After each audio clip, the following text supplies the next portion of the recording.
ওং নমো ভগবতে বাসুদেবায় নমঃ। নমস্কার সুপ্রিয় দর্শক বন্ধুরা, সনাতন পরিবারে আপনাদের সকলকে জানাই স্বাগত। আশা করি আপনারা সকলেই ঈশ্বরের কৃপায় ভালো আছেন, সুস্থ আছেন। আজ আপনাদের সামনে একটি অত্যন্ত গুরুত্বপূর্ণ বিষয় নিয়ে আলোচনা করব, যা আপনাদের জানার অত্যন্ত প্রয়োজন। আর নতুন কিছু জানতে বা শিখতে চাইলে অবশ্যই আমাদের এই চ্যানেলটি সাবস্ক্রাইব করুন। সুপ্রিয় দর্শক বন্ধুরা, এক মুঠো চাল বাড়ির এই জায়গায় রেখে দিন, আপনার জীবনে কখনো অর্থের অভাব হবে না। সুপ্রিয় দর্শক বন্ধুরা, জীবনে কে না চায় সুখে, শান্তিতে, সমৃদ্ধিতে থাকতে? কিন্তু এটা আমরা সকলেই জানি যে টাকা ছাড়া কখনোই সম্ভব নয়। এবং আপনারা এও জানেন, অর্থাৎ মা লক্ষ্মীর মাস। আর আমি আপনাদের উদ্দেশ্যে জানাবো আজকের এই ভিডিওটিতে, আপনি যদি এক মুঠো চাল বা কিছুটা পরিমাণের চাল যদি বাড়ির এই জায়গায় রেখে দেন, জীবনে যেমন কখনোই বুঝতে পারবে না অর্থের অভাব, ঠিক তেমনই আপনার জীবন থাকবে সবসময় সুখের জোয়ারে ভর্তি এবং অর্থ সমৃদ্ধ। আমি আপনাদের জানাবো, যদি আপনার জীবনে আর্থিক সমস্যা থেকে থাকে, তাহলে অবশ্যই আজকের আমার এই বলা এই বিশেষ উপায়টি করতে পারেন। নিঃসন্দেহে আপনার জীবন সুখের রদবদল ঘটাতে বেশি সময় লাগবে না।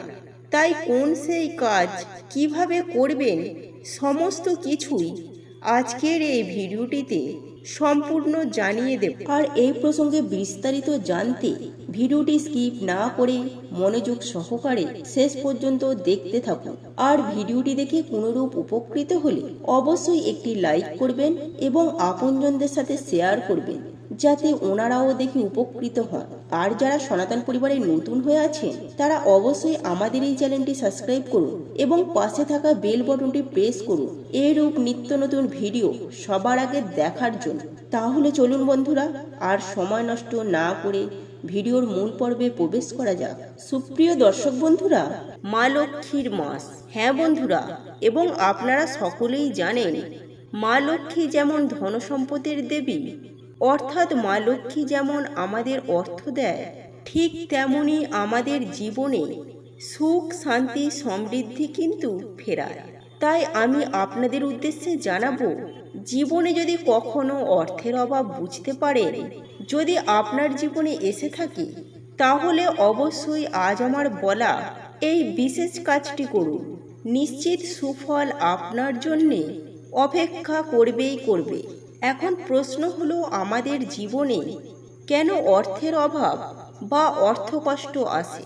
সুপ্রিয় দর্শক বন্ধুরা, আমাদের জ্যোতিষ শাস্ত্র মতে যে 9টি গ্রহ রয়েছে, তার মধ্যে সবথেকে বেশি আমাদের মন দ্বারা পরিচিত হয়ে থাকে চন্দ্র। আর এই চন্দ্রের নেতিবাচক প্রভাবের কারণে অর্থকষ্ট বা আর্থিক সমস্যায় ভুগতে হয়। তাই চন্দ্র রাশিকে আমি আপনাদের জানাবো, উপকৃত বা প্রসন্ন করতে হলে আমাদের দৈনন্দিন কাল বা প্রাচীন কাল থেকে কিন্তু বিভিন্ন রকমের টোটকা উপাচারের বিষয় চলে আসছে।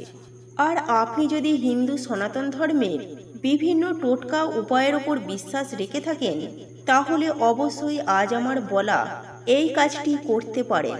এবং প্রথমে আমি আপনাদের যে বিষয়ে অবগত করব, এবং আপনারা সেটা কম বেশি সকলেই জানেন, টাকা দিয়ে যেমন জীবনে টাকা আনা যায়, ঠিক তেমনি মনে রাখবেন, এই অন্ন অর্থাৎ চাল কিন্তু মা লক্ষ্মীর একটি অত্যন্ত প্রিয় জিনিস, এবং মা আমাদের এই জিনিস দুহাত ভরে দেন। তাই আমরা খেয়ে পড়ে বেঁচে আছি। আর আমি আপনাদের জানাবো, অর্থাৎ মা লক্ষ্মীর দেয়া এই জিনিসটি আপনি বাড়ির এই জায়গায় রেখে দেন, নিশ্চিত ফল আপনি পাবেনই পাবেন। শুধু সময়ের অপেক্ষা। আপনার সুখের জোয়ার আসবেই আসবে, এবং জীবনে কখনোই টাকার অভাব, অর্থের অভাব হবে না।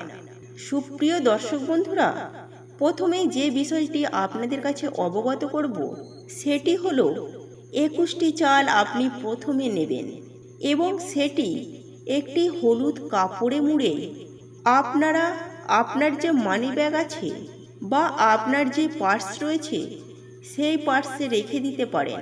অথবা আপনার যে লকার বা ড্রয়ার রয়েছে সেই লকারে বা ড্রয়ারে অর্থাৎ টাকা পয়সার জায়গাতে রেখে দিতে পারেন।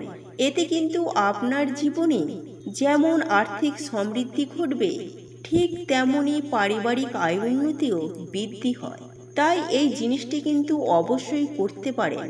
এর পাশাপাশি আমি আপনাদের উদ্দেশ্যে জানাবো যে বৃহস্পতিবার আপনারা সকলেই জানেন মা লক্ষ্মীর বার। তাই এই দিন যদি আপনারা বিশেষ একটি কাজ করতে পারেন এই চাল দিয়ে, তাহলে কিন্তু অনেক ফল পাওয়া যায়। সুপ্রিয় দর্শক বন্ধুরা, আপনি জানেন যে অসহায় বা দরিদ্র মানুষদের আপনি যদি দান করতে পারেন, সেই দান কিন্তু পরম ধর্ম, যা আমরা যদি মন থেকে করে থাকি। তাই অবশ্যই বৃহস্পতিবার দিন আপনি সাদা রঙের জিনিস যেমন চিনি, দই, দুধ, পোস্ত অথবা চাল যদি কোনো অসহায় মানুষকে নিবেদন করতে পারেন অর্থাৎ দান করতে পারেন, তাহলে আপনার জীবনে কখনোই অর্থের অভাব বলে থাকবে না। আপনি যেমন টাকা রোজগার বিভিন্ন দিক থেকে করতে পারবেন এবং আপনার জীবনে প্রচুর পরিমাণে টাকা আসবে। এবং সর্বশেষ গুরুত্বপূর্ণ বিষয়টি আমি আপনাদের উদ্দেশ্যে জানাবো, সেটি হলো আমাদের প্রত্যেকের বাড়িতে মা লক্ষ্মীর ছবি বা মূর্তি থাকে। আর আমি আপনাদের উদ্দেশ্যে জানাবো, আপনি যদি মা লক্ষ্মীর কাছে এই জিনিসটি করতে পারেন এক মুঠো চাল দিয়ে, তাহলেও কিন্তু নিশ্চিত ফল পাবেনই পাবেন। আর কাজটি হলো আপনারা একটি ঘটে পরিপূর্ণ করে চাল ঠাকুর ঘরে বা মা লক্ষ্মীর পাশে রেখে দেন। মা লক্ষ্মীর আশীর্বাদে কি পায়, আপনার জীবনে কখনোই অন্ন বস্ত্রে ও অর্থের অভাব হবে না। জীবনে যেমন থাকবে সুখ, শান্তি, সমৃদ্ধি, ঠিক তেমনভাবে আপনার জীবনে বরাবরের মতো মা লক্ষ্মীর আশীর্বাদ, কৃপা যেমন থাকবে, ঠিক তেমনই আপনি জীবনে অনেক দূর এগিয়ে যাবেন এবং পারিবারিক আয় উন্নতিও বৃদ্ধি পাবে। এছাড়াও আপনারা যদি আরেকটি কাজ করতে পারেন, আমাদের বাড়িতে কিন্তু অসহায় বা ভিখারি মানুষদের কিন্তু আসা যাওয়া লেগেই থাকে। কিন্তু আপনি কি জানেন, আপনি এই মানুষগুলোকে কিছুটা চাল দান করার পর সেখান থেকে কিছু পরিমাণ চাল আপনার ঘরে রাখতে পারেন, তাহলে আপনার জীবনে কখনোই অর্থের অভাব হবে না এবং এক কথায় আপনার কিন্তু অর্থ উপার্জনের চাহিদা বেড়ে যাবে এবং আপনি নানা দিক থেকে অর্থ উপার্জন করতে পারবেন। কিন্তু এবার প্রশ্ন হলো, আপনারা এই কাজগুলি কবে করবেন? একটি কাজ তো আমি ইতিমধ্যে বলেই দিলাম, বৃহস্পতিবার। এর পাশাপাশি আমি আপনাদের যে আরও দুটি কাজের কথা বললাম, একটি ঘট পরিপূর্ণ করে এবং অপরটি হলো আপনারা 21টি চাল হলুদ কাপড়ে মুড়ে রেখে এই কাজটি করতে পারেন। অথবা আমি আপনাদের উদ্দেশ্যে জানাবো যে আপনারা চাইলে যে কোনো দিনও এই কাজটি করতে পারেন, সমানভাবে আপনারা এর ফল পাবেন। সুপ্রিয় দর্শক বন্ধুরা, এই ছিল আজকের ভিডিও। আশা করি ভিডিওটি দেখে আপনাদের খুব ভালো লেগেছে। আর ভিডিওটি দেখে কোনোরূপ উপকৃত হলে অবশ্যই একটি লাইক করবেন এবং আপনজনদের সাথে শেয়ার করবেন, যাতে ওনারাও দেখে উপকৃত হন। আর যারা সনাতন পরিবারে নতুন হয়ে আছেন, তারা অবশ্যই আমাদের এই চ্যানেলটি সাবস্ক্রাইব করুন এবং পাশে থাকা বেল বাটনটি প্রেস করুন এরূপ নিত্য নতুন ভিডিও সবার আগে দেখার জন্য। আর আমরা সনাতন পরিবারের পক্ষ থেকে ভগবানের কাছে প্রার্থনা করি আপনারা সকলেই সুস্থ থাকুন, ভালো থাকুন।